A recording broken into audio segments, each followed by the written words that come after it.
Hey everyone, and welcome to part 10 of my WitchWood card reviews. Firstly, the expansion has finally got a release date. It's coming out on the 12th of April, so not long at all.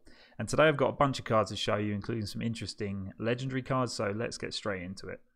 So first up today, I'm going to talk about two rogue cards which synergize together. The first one is called Blinkfox. This is a 3-mana 3/3, which is a beast. It has the battle cry of add a random card to your hand from your opponent's class. Now, this is a pretty strong effect and one that Rogue likes to use, and it is important for Rogue for a number of reasons. One, because they're losing Swashbuckler, that was a very strong card, and two, they're losing Shaku the Collector, which is another 3-mana card that you can play on turn 3. It has stealth, but it only has 2 attack and 3 health, and then you get a card every time it attacks. Well, the Blinkfox is in some ways better than Shaku the Collector, because Shaku the Collector only had 3 health and 2 attack, so honestly, whenever you played it, it was very rare that you could get more than one card when you attack with it, because your opponent can trade into it very easily. Whereas the Blinkfox, you're guaranteed to get a card on the battle cry, and it has an extra 1 attack, which on turn 3 is actually quite important, because it can trade into some 4-drops, for example. So this card, I think, it's got a really strong effect. Drawing a card from your deck is better than getting a random one from your opponent's class, but playing a 3-mana 3/3, a solid minion, and also getting some card draw of it is excellent. So I think you'll see this card in a lot of rogue decks.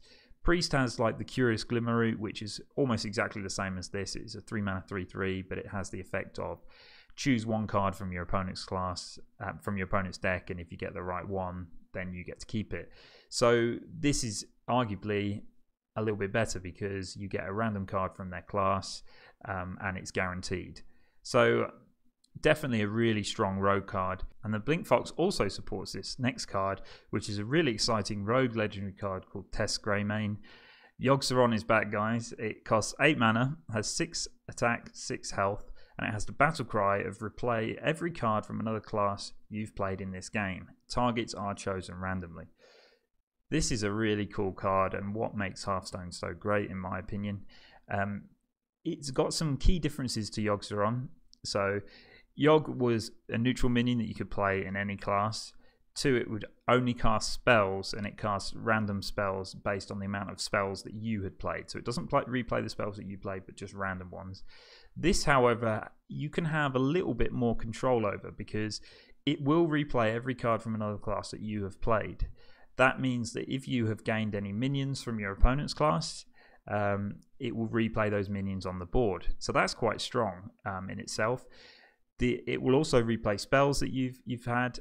The problem is any of the cards that you play will be then replayed randomly, so, and in a random order as well. So you don't know what order they're going to be played in. And the reason that's important, let's say for example you discovered a huge board clear, or like a Hellfire or a Twisting Nether or something, and you would want to play this onto the board, play Twisting Nether to destroy everything, and then summon the minions that you played. Well, because it's played randomly in a random order, you could summon all the minions that you played and then play the Twisting Nether. So effectively then you're just getting an 8-mana Twisted Nether, which isn't too bad, but you lose the effect of the card. Obviously this card will be a lot of fun if you try to pack as many Burgle cards into your deck, play as many of those opponent class cards as you can, and then play Greymane to create these big effects. But ultimately I think this will be quite a competitive card if you just play it and manage to play 3, maybe 4 of your competitive cards. I think that will work quite well, because then let's just say you play 8-mana 6/6 onto the board and you summon 2 or 3 other minions. That's a very strong play. The problem and the downside is all of those minions will be random. Sometimes there will be spells that you don't want Greymane to play back. So you might get in your hand something that you just don't want to play, because you know when you play Greymane it's going to be detrimental to that effect. And that just is kind of anti-synergy. But really fun card, and as the expansions get released we might see more Burgle cards to make Greymane good. But I think even playing this with 2 Blinkfoxes and potentially the other Echo card, it could be worth it. I don't think it's good enough to make the Spectral Cutlass any good. I don't think Spectral Cutlass is a card that you want to put in in a Burgle deck. It just doesn't seem good enough for me. I might be completely wrong, but Test Greymane definitely will see some play. It'll be interesting to see how powerful it will be, and it will need some testing, but I'm really looking forward to trying it. This next card is a card for the Shaman class. It's epic. It's called Totem Cruncher. It costs 4 mana, 2 attack, 3 health, and is a beast. It has the battle cry of destroy your totems and gain +2/+2 for each one destroyed. And it also has the effect of taunt. I don't really like this card. I think it will have some specific uses, but it has totem synergy, but it also is very anti-totem synergy because it gains +2/+2 for each totem you kill. But remember, those totems you've had to pay mana to summon. And also, the effect I don't think is strong enough because it just starts at a 4 mana 2/3. So if you've got no totems on the board, you can't play it. It's just too weak. But if you do have totems on the board, let's say you've got 1 totem on the board, it suddenly becomes a 4 mana 4/5 with taunt. I mean, that's not even that good. I mean, why would you not just play a Chillwind Yeti or something for 4 mana 4/5? It just doesn't seem strong enough. You'd have to kill 2. You'd have to kill at least 2 totems to make it worth playing, and then you have the effect of killing those totems. Where it might be quite good is in a Gen Greymane deck where your hero power costs 1. So it has to be an even deck, but you're only paying 1 mana for your totems, and also on your odd turns you're probably going to be playing an even card plus your hero power. So it could be quite strong in that one if you're summoning lots of totems which aren't really doing much, and then you play this 4 mana minion down with some really strong stats and tempo. That could be good, but I think outside of a Gen Greymane deck, it works against all of the other totem synergy cards, so not a great one for me. But we'll see if it works with Gen Greymane. Moving on to the Mage class, we've got a card which is really, really interesting. It's a spell. It costs 2 mana. It's an epic card. Book of Spectres, it's called. Draw 3 cards and discard any spells drawn. So this card has the potential to either be really, really terrible or really, really amazing, depending on which deck you put it in. Now, the reason it would be amazing is because spending 2 mana to draw 3 cards is very, very strong. That's one of the strongest card draw cards we've ever seen. But it has a huge drawback of discarding spells, and discarding spells can be very dangerous. You don't want to be discarding your Flame Strike, like the keyboard clear you might need if you're playing against Q block and you discard your Polymorph, for example. That's awful. But in the right deck, this card can be extremely, extremely strong because of the effect of drawing 3 cards. The problem is, I don't think Mage is a class where you don't want to run any spells. And of course, if you're running 2 Book of Spectres, you could end up discarding the other Book of Spectres. But Elemental Mage might be one that could work because Book of Spectres doesn't discard your Frostlich Jaina, for example. It's not a spell. And you're wanting to chain lots of minions. And you could use the spell stones to generate spells that you might otherwise not put into your deck. So I would love to try this in an Elemental Mage, and I'm going to as soon as the expansion starts. It's got some really good synergies with that deck, and one I think I'm going to enjoy. Unfortunately, it's very restrictive. There's not many decks you'll want to play with Mage without the spells. So if it doesn't work in Elemental Mage, I'm not sure it will work in too many other places. But don't forget, if you play this with Sorcerer's Apprentice, you can play it for 1 mana as well, which is just insane value to draw 3 cards. So really interesting card that I like, and I'm definitely going to try in an Elemental deck. Now, Book of Spectres becomes even more interesting when you take a look at this next Mage card, which is a Mage Legendary called Archmage Arugula. It costs 2 mana, 2 attack, 2 health, and it has the effect of whenever you draw a minion, add a copy of it to your hand. That is a very powerful effect for only 2 mana. And when you play it with Book of Spectres, you can potentially add 6 minions to your hand. Those minions, if you're playing an Elemental deck, could all be Elementals which synergize with each other. They could all be, well, the 3 copies could be discounted with Leyline Manipulator. So many good opportunities here. And if it sticks on the board, then obviously you draw a minion next time, you can get another copy of it. It's unlikely to stick on the board, but it's still a nice effect if you can make that happen. I love this card. I think this is going to be really cool. I think if you play this in a standard Spell Mage deck, which is really kind of the identity of Mage, then it's unlikely that you're going to get too much value from this. But if you're playing it in the right deck, this card really kind of knits it all together, and I'm really excited to play this elemental deck that can really take advantage of it. And if that wasn't enough, Elemental Mage is also getting another card. This is a mage only rare minion called the Bonfire Elemental. 5 mana, 5 attack, 5 health. It's an elemental, so it does activate with all the other synergies. And it says battle cry, if you played an elemental last turn, draw a card. So this card is strong. I don't think it's broken, but it would one that would be welcome in an elemental deck, because one, it keeps your elemental chains going, because we know how important that is with elemental decks.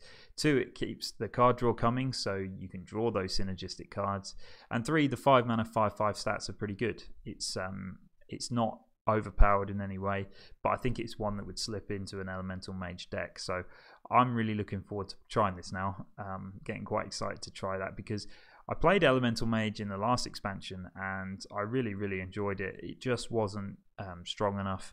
The randomness of the spellstones really kind of held it back a little bit, but potentially with these new cards it can be something that will be really good on the ladder, so definitely one that I'm going to try. Next we have an epic neutral minion. This one's called Mossy Horror. 6 mana, 2 attacks, 7 health, so weak stats, but it does have the battle cry of destroy all other minions with 2 or less attack. So it looks fairly weak, but when you look at the effects and the stats, I think it combines to be quite a nice card. So you're basically getting an Oasis Snapjaw, which costs 4 mana, and you're getting a Shadowwood Horror, which costs 4 mana. So for 6 mana, you're getting 8 mana worth of effects, basically. So I think in the right decks, it can be really strong, because it is a board clear, and a board clear without playing a spell, which has its own advantages. 2, it's neutral, so it can go into any class which might struggle with board clears. But it really does depend on what decks are being played on the ladder. If there are lots of decks being played with low cost minions, like a zoo deck for example, then having this card will be really strong. I think it could work quite well in decks which like to buff minions. Because of the 7 health, it might survive a turn, and then buffing it actually has some benefits. So I quite like it. I think it will really depend on the meta, but I think if it goes the right way, I think people will play this card. Next up is the Festive Hulk. 5 mana, rare card for the warrior class, and another card which kind of synergizes with Rush. After a friendly minion attacks, gain +1 attack, and it has the stats of 2/7. So the stats are quite weak for that cost, but it does have a high health of being able to play on the board at 5 mana.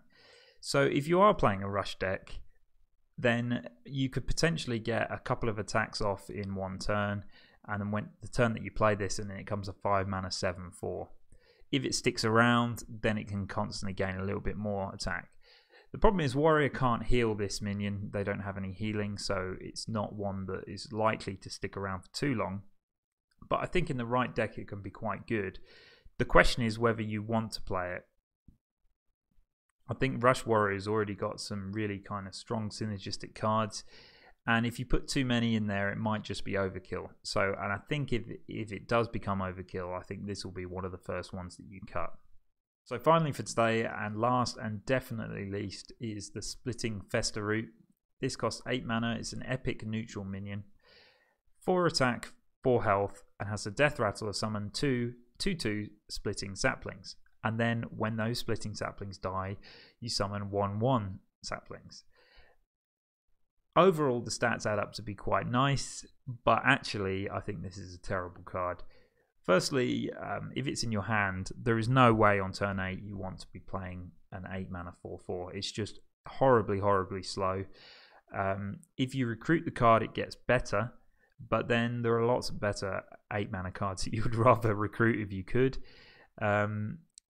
It's just too easy for your opponent to remove, and also just too slow. I mean, if you play this on the board, you don't get the good effect until the Death Rattle happens. Okay, so that can be very easily silenced, and suddenly the card is a complete waste. Secondly, you will probably have to kill this minion, because why would your opponent want to kill it? It's not very threatening at that point in the game of having 4 attack and 4 health. So you have to kill it, and then when you do kill it, you summon 2/2 saplings, which are very easy for your opponent to kill.